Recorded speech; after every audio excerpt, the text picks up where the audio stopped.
Para proseguir con las partes internas de una bomba de inyección, vamos a encontrar como punto principal el conjunto bombín, ¿sí?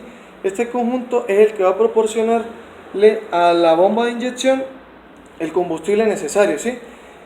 En sí, ella trabaja mediante un eje acodado o eje de muñequilla, ¿sí? Que mediante un giro, un movimiento giratorio, él actúa sobre él actúa sobre un émbolo, ¿sí? O un tipo empujador. Este empujador me va a mover una varilla que se va a llamar varilla de inyección. Esta varilla de inyección es la que nos va a controlar el caudal de, de diésel que va a ser inyectado mediante las cámaras de inyección, ¿sí? Aquí encontramos el conjunto de aceleración o conjunto de alimentación de diésel, ¿sí? Que mediante un eje él va a empujar los dosificadores, ¿sí?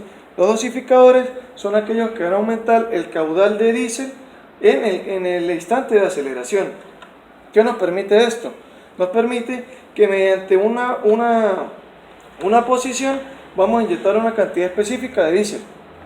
En cuanto a él, tenemos unos muelles que van a permitir que retorne la varilla cuando el tiempo de la muñequilla haya pasado, ¿sí? Aquí encontramos un diafragma. Este diafragma nos va a permitir dos cosas: controlar o regular la presión de inyección y enviarla mediante un retorno. Aquí encontramos el retorno.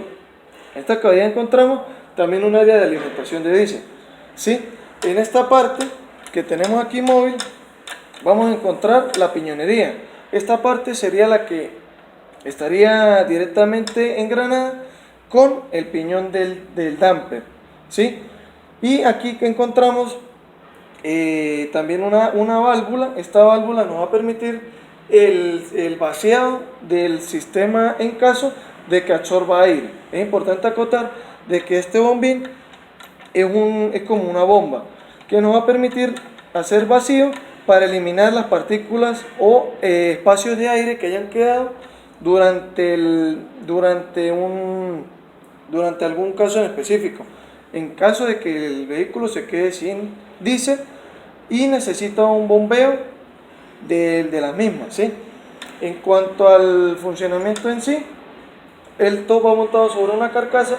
Esta carcasa se acopla directamente al blog mediante unos pernos y que la piñonería va a ser la que va a permitir el movimiento, ¿sí? A continuación les voy a mostrar que después de la cámara de inyección él tiene una tubería y va directamente al inyector. Próximamente les voy a explicar el sistema un poco más detallado, ¿sí?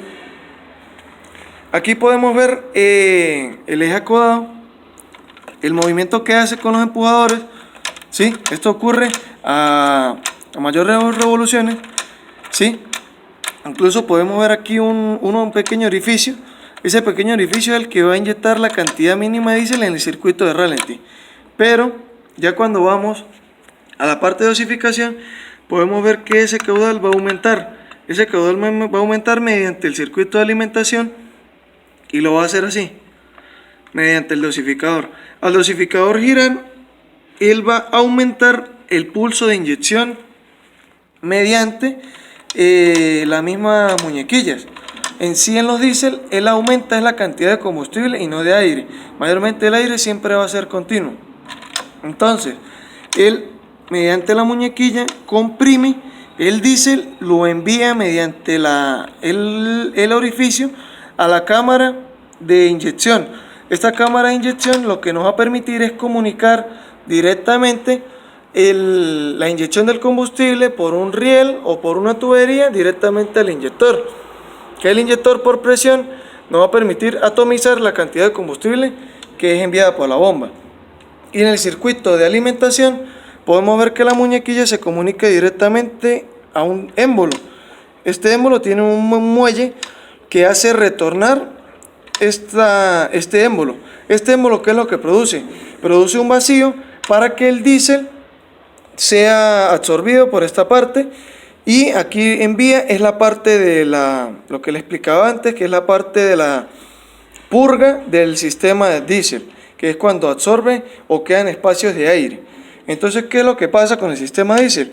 El sistema diésel es un sistema que se ha renovado y que principalmente lo que nos va a permitir es una mayor inyección de combustible a alta presión. Esto es todo, muchachos. Muchas gracias. Gracias, profesor. Y cualquier pregunta nos la pueden hacer llegar directamente al grupo.